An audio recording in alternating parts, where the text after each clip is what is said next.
I'm here to talk about success.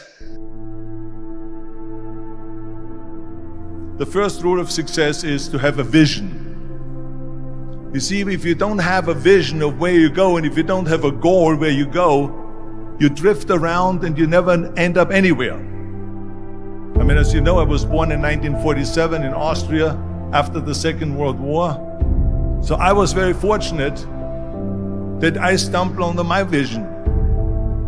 And I didn't really like Austria when I grew up. I couldn't wait to get out of there. I couldn't see myself becoming a farmer or a worker in a factory or anything like that. Even though my parents wanted me to stay there and have a normal life. But that was their vision, not mine. My vision was totally different. I felt that I was born for something special, for something unique, for something big. Then one day I went to school. I remember I was 11 years old. And they showed a documentary about America. And there they showed in this documentary the huge skyscrapers, the high-rises, the huge bridges, the 6-lane freeways, and all of this stuff. And I said to myself, that's where I want to be. I don't want to be around here with these little farmhouses and these little buildings. I want to be in America. One day after school, I walked by a store in Graz. So I went inside and I looked around, and then I saw a magazine. I saw a bodybuilding magazine that had Reg Park on the cover. Reg Park was then a 3-time Mr. Universe. And I saw him on the big screen as Hercules. I read that and I said to myself, wow, this is the blueprint for my life. This is exactly what I want to do. I want to become a bodybuilding champion just like Reg Park. I want to get into movies just like Reg Park. And I want to make millions of dollars and be rich and famous just like Reg Park. Do you know how great it felt that I knew where I was going? Imagine the majority of people don't know where they're going. I knew where I was going, that I'm going to become this bodybuilding champion just like him. So it was just a question of how do you do it? I was so relieved because when you have a goal, when you have a vision, everything becomes easy. So people always ask me, when they saw me in the gym in the pumping iron days, they say, why is it that you're working out so hard? 5 hours a day, 6 hours a day, and you have always a smile on your face. And I told people all the time, I said, because to me, I'm shooting for a goal. In front of me is the Mr. Universe title. So every rep that I do gets me closer to accomplishing that goal, to make this goal, this vision turn into reality. Every single set that I do, every repetition, every weight that I lift will get me a step closer to turn this goal into reality. So I couldn't wait to do another 500-pound squat. I couldn't wait to do another 500-pound bench press. I couldn't wait to do another 2,000 reps of sit-ups. I couldn't wait for the next exercise. At the age of 20, I went to London and I won the Mr. Universe contest as the youngest Mr. Universe ever. And it was because I had a goal. So let me tell you something, visualizing your goal and going after it makes it fun. You've got to have a purpose no matter what you do in life. You've got to have a purpose. 74% hate their job in America. Now, there is not much different when you come to Europe. The majority of people don't like what they're doing because they're really not doing it because they didn't have a goal and they followed this goal. They just aimlessly drift around, and then all of a sudden there's a job opening, so they get that job because you have to work. But then when you work, it's a chore. It's work. It's not fun. So if you think about, only a quarter of the people really enjoy what they're doing in life. That is unbelievable if you think about it. So I felt so blessed that I knew what I was doing. It's like a medical student that studies and knows he wants to become a doctor. You know where to go. And the same thing is also in politics. I remember that in politics, I had a very clear vision that I will be the leader of California.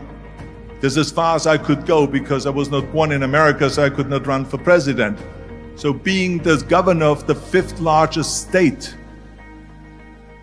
I should say the largest state, the fifth largest economy in the world, was for me really the ultimate title, the ultimate accomplishment in politics. So even though people came up to me and says, why don't you go and run for something smaller, you're never gonna make it. I ran for governor, and then 2 months later I became governor of the state of California. Again, because I had a very clear vision what I'm gonna do with California. So that's rule number one, have a vision. Rule number two is, don't listen to the naysayers. Don't listen to the naysayers.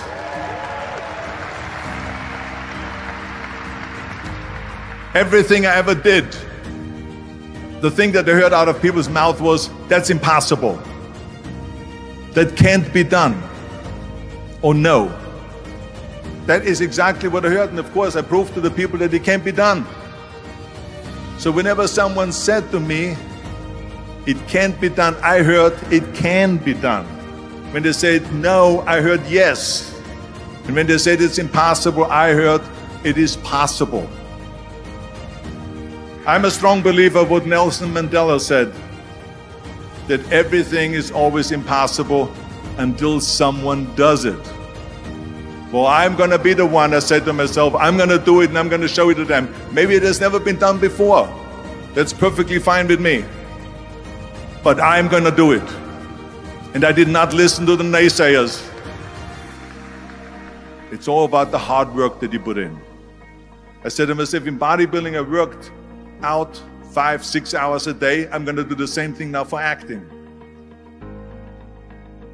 And of course, I went to college to study English.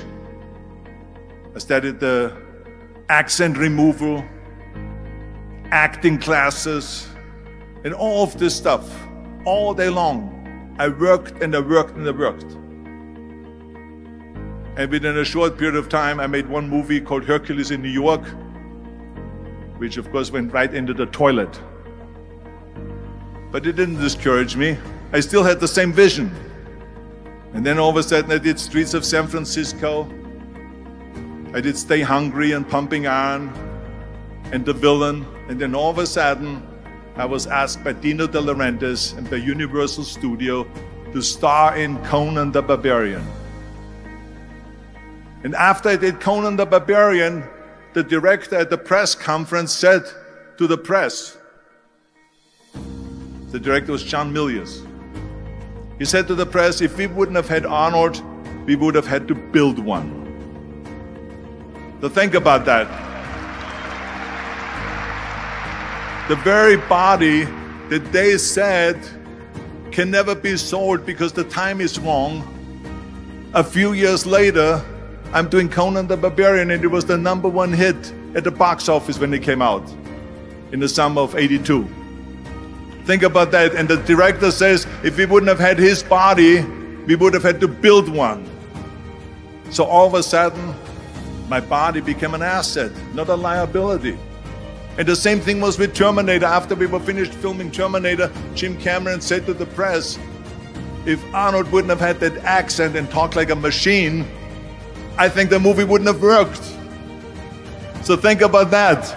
The body and the accent that they attacked was an asset. But I didn't listen to those losers. I didn't listen to them at all. It's just the reality of it is that you cannot listen to the naysayers. So this is a very important lesson for all of you. So when someone says, no, this is a stupid idea, you in your mind, you don't have to say it, but in your mind just say to yourself, you asshole. What do you know?